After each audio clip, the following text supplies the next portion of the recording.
শুক্রবার দিন বিশেষ দিন। প্রাক্তন মুখ্যমন্ত্রী বলেন না শুক্রবার সব ছাড় আছে, ওই শুক্রবারের লোকেরাই করেছে। আমাদের দেশের প্রধানমন্ত্রী বলেছিলেন কি পোশাক দেখে বোঝা যায় কে কোন ধর্মের মানুষ আছে। নরেন্দ্র মোদীর সুরে সুর মিলিয়ে বলছেন কে শুক্রবার দিন কারা বের হয় সেটা আমাদের জানা আছে। আর তারপরে উনি কলকাতা শহরের কয়েকটা জায়গার নাম উল্লেখ করে বললেন।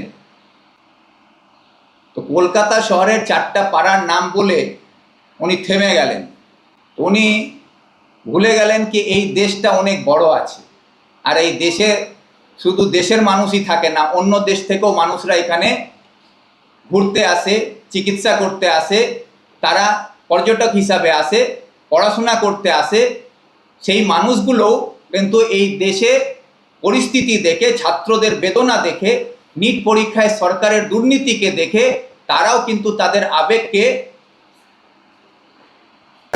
শুধু কয়েকটা পাড়ার নাম বলে শুক্রবার কারা বের হয় এইসব মন্তব্য করে দেশের বিভাজনকে আরও আপনারা বিভাজিত করার চেষ্টা করবেন না।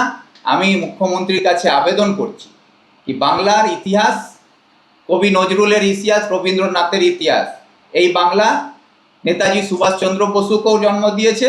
এই বাংলা থেকেই আমরা দেখেছি মৌলানা আবুল কালাম আজাদও এখানে থেকে আন্দোলন করে আর দেশের স্বাধীনতার জন্য লড়াই করেছে। এখান থেকে বাবা সাহেব ভীমরাও আম্বেদকর ধর্মেন্দ্র প্রধানের রিজিগনেশনের দাবিতে, এবং যারা পুলিশ প্রশাসন দিল্লিতে যেভাবে আমাদের ছাত্রদের উপরে হামলা করেছে, তাদেরকে মেরেছে, তাদের উপরে প্যালেট গান চালানো হয়েছে, মেয়ে ছাত্রীদের জামা কাপড় ছিঁড়া হয়েছে, তাদেরকে যেভাবে ব্রুটালি মারা হয়েছে, তার বিরুদ্ধে সেই পুলিশগুলোকে চিহ্নিত করে তাদের বিরুদ্ধে আইনি ব্যবস্থা নেওয়া হোক, তাদেরকে সাসপেন্ড করা হোক, এবং ধর্মেন্দ্র প্রধানকে রিজিগনেশনের দাবি জানিয়ে আপনি বিরোধী দল নেতা হিসাবে আপনার তরফ থেকে বিধানসভা এখন চলছে, আপনি বিধানসভায় প্রস্তাব নিয়ে আসুন, এবং সেই প্রস্তাবে 1 নম্বর দাবি ধর্মেন্দ্র প্রধানের রেজিগনেশন, 2 নম্বর দাবি হচ্ছে আমাদের ছাত্রছাত্রীদের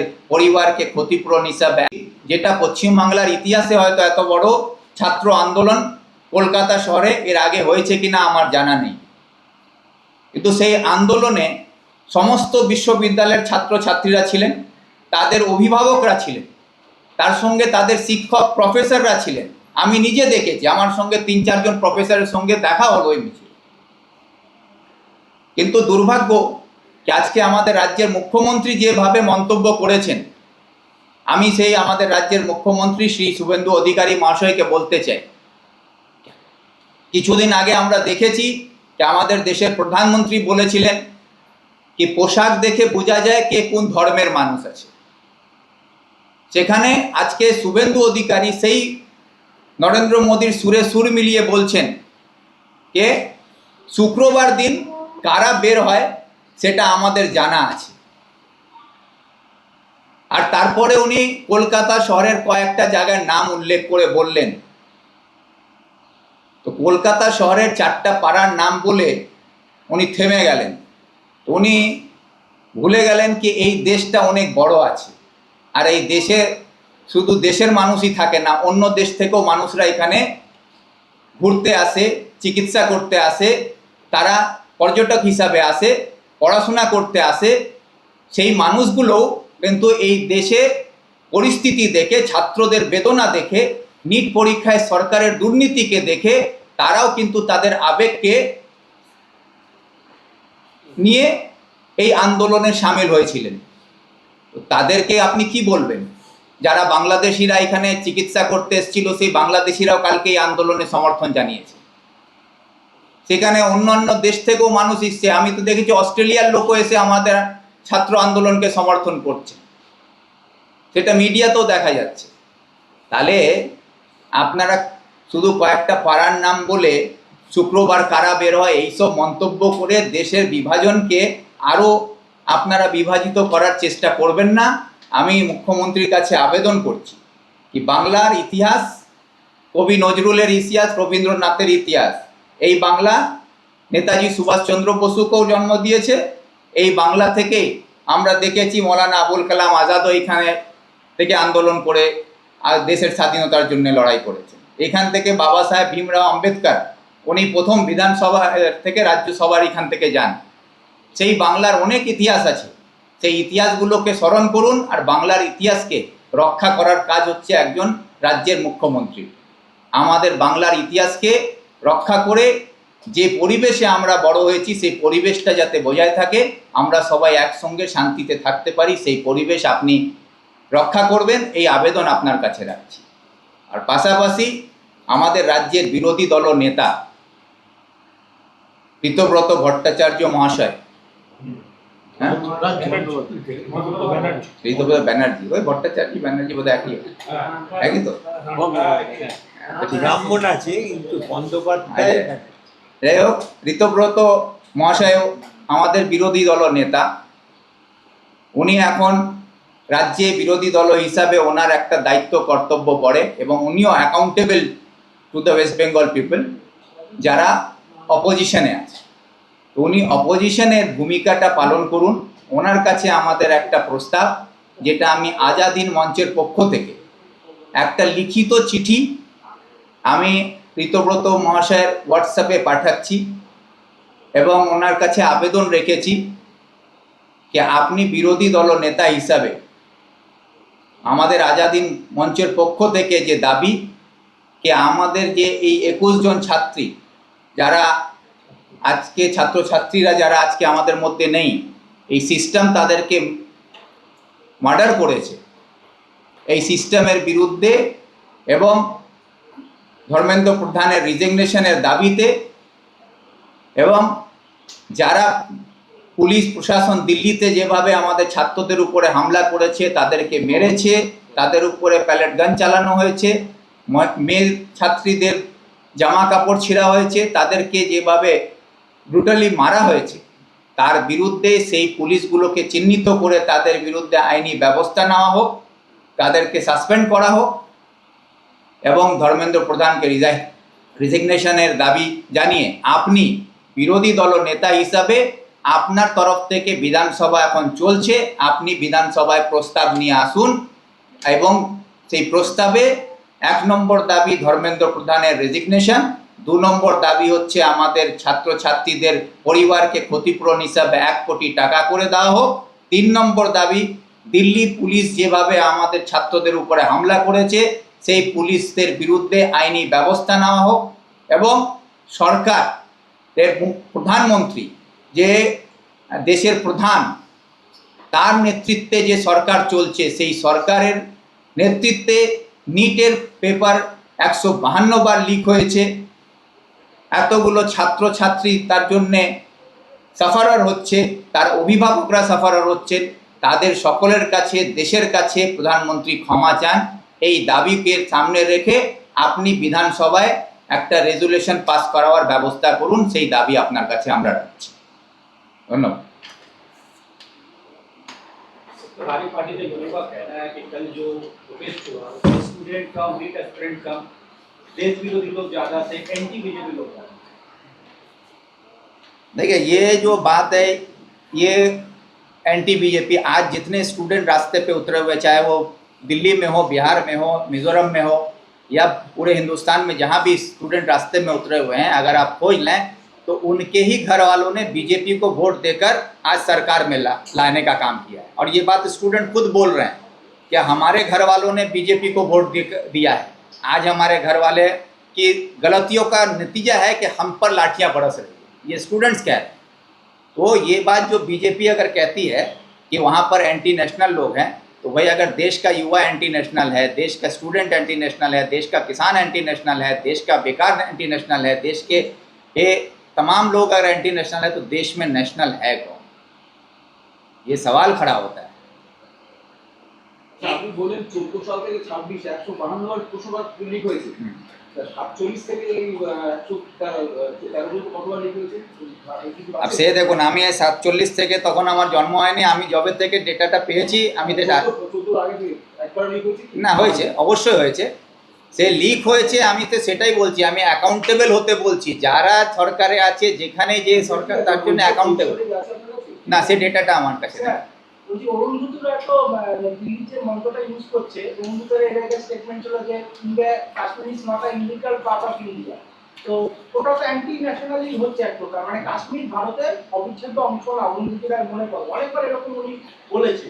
তারপরে একটা পার্টিকুলার ধর্মকে নিয়েও বলেছে, মানে ওখানে একজন প্রফেসর বলেছে বাস আল্লাহ কা নাম রহেগা, রাম কা নাম লিখে কিয়া হোগা।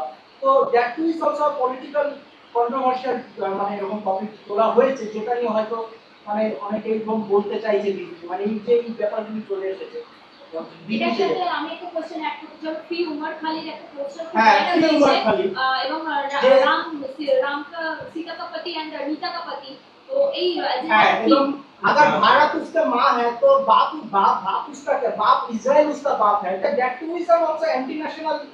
না আপনার তো আমরা মা ছোটবেলাতে স্কুলে দেখুন, পড়েছি, ভারত মাতা আমি কি? কোনো ধর্মের বিষয়ে এখানে ভারত কিছু মাতা না কি? না আমি একটা আমি আগে বলে তো দিই, রাষ্ট্রবাদী কথা। আমি রাষ্ট্রেরই কথা বলতে যাচ্ছি। আমি বিশেষ করে এখানে কোনো ধর্ম নিয়ে আলোচনা করতে বসি। যারা এই বিষয়গুলোকে নিয়ে নোংরামি করছেন, সেই যেই ধর্মেরই মানুষ হন না কেন, সে যেই শিক্ষা প্রতিষ্ঠান থেকে আসুন না কেন, তারা যদি ধর্মকে নিয়ে, আমাদের একটা গণতান্ত্রিক দেশ যেখানে সব ধর্মের মানুষ আমরা একসঙ্গে চলি ফিরি থাকি, যেখানকার স্লোগান আছে হিন্দু মুসলিম ভাই ভাই, হিন্দু মুসলিম শিখ ইসাই ভাই ভাই, এই নারা থেকেই আমরা বড় হয়েছি। তো সেই জায়গায় যারা নষ্ট করার চেষ্টা করছে, আমি তাদের সকলেই আমরা বিরোধী। আজাদ হিন্দ মঞ্চ এদেরকে সমর্থন করে না। অরুন্ধুতিরা কাশ্মীরি পণ্ডিতদেরকে যে হত্যা করেছিল তার সাথে ওনার ফটো আছে, যে কাশ্মীর পণ্ডিতদের পরে বলেছে yes I am proud of killing many Hindu Pandit. কি যেন ওনার নামটা, উমর খালিদ, উমর খালিদ মনে হয়। তা আমি তো এক কথাই বললাম কি, আমি এরকম যারাই মন্তব্য করছে বা এরকম আচরণ যারা করছে, সে হিন্দু আছে না মুসলিম না শিখ না ইসাই, তারা কিন্তু কেউ এক দেশের মানুষের কাছে গ্রহণযোগ্য হতে পারে না। তাদেরকে আজাদ হিন্দ মঞ্চ থেকে আমরা কেউ সমর্থন করছি না, এবং তাদের বিরুদ্ধে রাস্তায় যেখানে যেভাবে প্রতিবাদ করতে হয়, আমরা তাদের বিরুদ্ধে প্রতিবাদ করার জন্য প্রস্তুত আছি।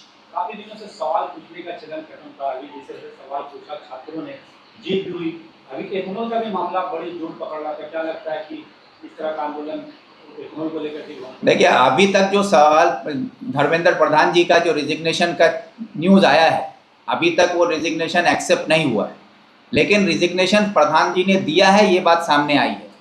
तो ये देश के डेमोक्रेसी की जीत है, और देश के युवाओं का जीत है, देश के नौजवानों की जीत है, स्टूडेंट्स की जीत है। देश में जो लोग डेमोक्रेसी के साथ जीना चाहते हैं, देश को संविधान के तहत चलना चाहिए, जो मानते हैं, ये लड़ाई उनके लिए थी। आज ये जीत बहुत बड़ी जीत है कि जो सरकार समझती है कि हिटलर राज चलाकर डिक्टेटरशिप के ज़रिए देश को दमन किया जा सकता है, नौजवानों को रोका जा सकता है, तो कहीं ना कहीं ये बात तो सामने आई कि देश जो है अपने आप इकट्ठा हो गया, और देश पूरा रास्ते पे जब उतरा, तो हुकूमत में चाहे हुक्मरान कोई भी हो, उसको सर झुकाना पड़ता है। एक सवाल ये है, আন্দোলনের নামে দিল্লি এবং কলকাতা দেখা গেল বেশ কিছু আন্দোলনকারী মহিলা সাংবাদিক এবং পুরুষ সাংবাদিকদের মলেস্টেশন করলো, মারধর করলো, এর উপর আপনার বক্তব্য কি? এরা কি আন্দোলনকারী ছাত্র?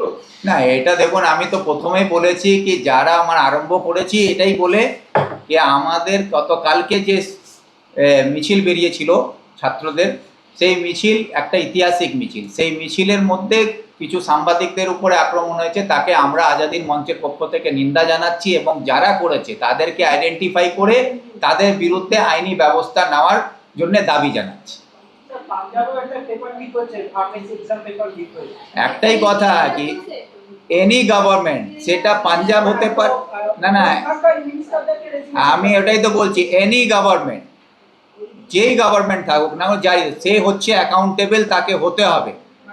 আর পেপার লিক হলে তার দায়িত্ব সেখানকার শিক্ষা দপ্তরকে নিতে হবে, সেখানকার সরকারকে নিতে হবে, আর যা হচ্ছে তাদের বিরুদ্ধে ব্যবস্থা হবে। কে আছে, কোন দলের আছে, তাতে ব্যাপার নাই। যেখানে বেআইনি কাজ হবে, অন্যায় হচ্ছে, ছাত্রদের ভবিষ্যৎ নিয়ে ছিনিমিনি হচ্ছে, তাদের বিরুদ্ধে লিগালি অ্যাকশন নেওয়ার দরকার আছে, এটা আমরা মনে করি।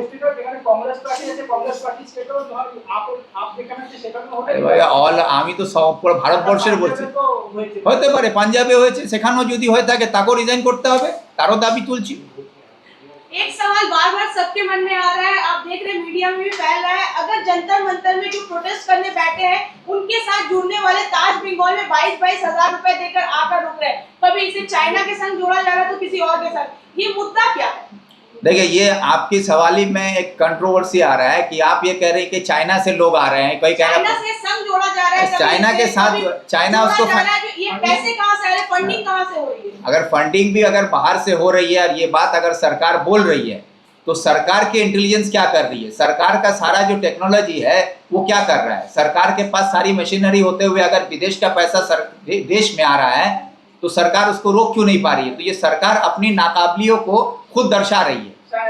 और मैं ये कहना चाहूंगा कि आज हमारे 140 करोड़ का देश है और वहां पर स्टूडेंट जो है वो 4 लाख की तादाद में है, तो 140 करोड़ लोग आज वहां खाना भेजे हैं, कोई पैसा भेज रहा है, कोई पानी भेज रहा है, कोई खाना भेज रहा है, कोई फल भेज रहा है, तो 140 करोड़ लोग जहां पर हों, 4 लाख लोग को हम पाल नहीं सकते हैं।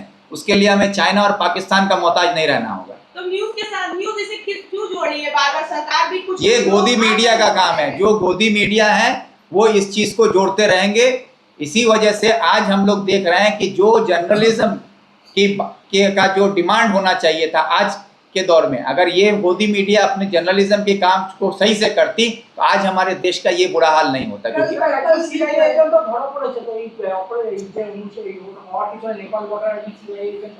ভালো আছে, যদি সিআইএড লোক থাকে তাকে বর্ডারে ধরেছে, সেটা প্রশাসন ভালো কাজ করেছে। যদি সেরকম আরো কেউ থাকে তাদেরকে ধরা উচিত।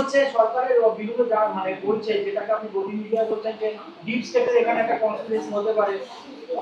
যেরকম এর আগে ইন্দিরা গান্ধীকে ফেলার চক্রান্ত হয়েছে, লাল বাহাদুর শাস্ত্রীকে কাস্টেনে মেরে ফেলা হলো কনস্পিরেসি করে, মানে অনেকবার এরকম কথা উঠেছে। তো দেখো না, কনস্পিরেসি হচ্ছে, কনস্পিরেসি সবসময় থাকে, যে সরকারে থাকে তাকে কনস্পিরেসির মোকাবিলা করতে হবে।